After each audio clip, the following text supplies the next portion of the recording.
have had the opportunity of driving the Jaguar XE 2.0D in diesel and the 3.0 Supercharged V6S model.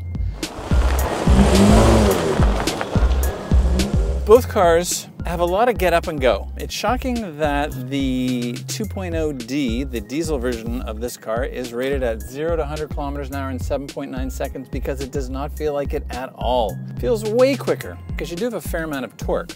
Almost equal amounts of torque in this car as you have in the diesel version. And both had all-wheel drive, which is great because it's the middle of winter and it's freezing cold and there's lots of snow around. All-wheel drive is essential and works really well in both cars.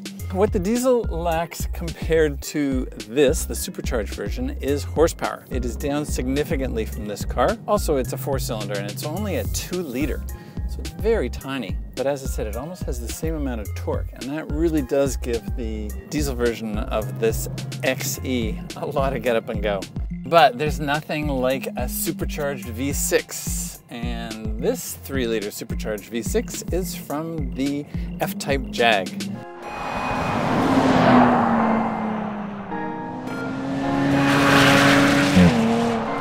It shares great DNA with one of the coolest Jags that's currently available. This one is really fun to drive. It makes the right sounds too. If you're going to get the S model with the most amount of torque in the lineup, you want it to sound good. And this car does. It sounds great. And what's really fun is it has several driving modes. Put it into the ADSR mode and it is really docile. The computers work diligently to make sure that you are not getting too much power because it's assuming you're going to be on gravel or snow or rain. It does a really good job. It even gives you a very slow launch should you need it to make sure you're not going to get stuck and just spin your tires. Then the next mode up to Eco, which is great if you're on the highway, want to save a little fuel. Put it into Eco mode and it'll just pound through the gears and give you the best fuel economy that you can. Then if you switch to normal, you get the power that you want, but the steering remains the same. The throttle response remains the same. And then when you go up to dynamic mode, that's when it gets fun. What I love about this is it switches over from having the speedometer in the middle to having the tach in the middle. Now you get to see the tach and it's orange and it's looking aggressive. It adjusts the throttle response, adjusts the weight of the steering. The car really is much more fun to drive. And then on the transmission, you put it into S for sport. So it's gonna go higher into the revs before it changes gears. And it's gonna hold it in the gear longer to give you maximum sportiness. But then, because you've got paddle shifters, you can always just row it your own. Gear down for the corners, then give it a little bit of gas as you come out of these snow-filled corners, and then just get on it and go up through the gears. And just so much stability. All-wheel drive system. I mean, this road is pure snow. Can't see any of the pavement at all. And you just have so much control with this car. So it doesn't matter which mode you're in. It always gives you a real sense of knowing that you're in full control. The S model offers a lot of fun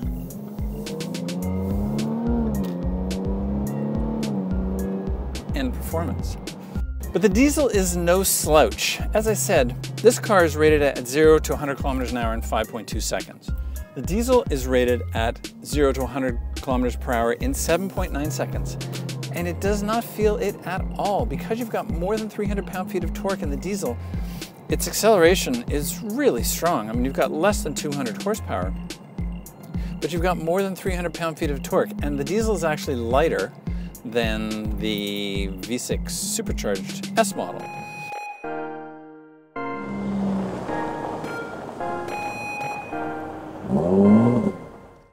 The diesel gets great fuel economy, much more so than a supercharged V6 as you would anticipate, but the combined not too far off. You're really not sacrificing a lot when you go from the 2-liter diesel to the 3-liter V6 supercharged. Jag has made this car available with lots of different engine options and offers quite a range in terms of MSRP. They're hoping that you are going to be able to find a car and engine combination and price range that's just right for you.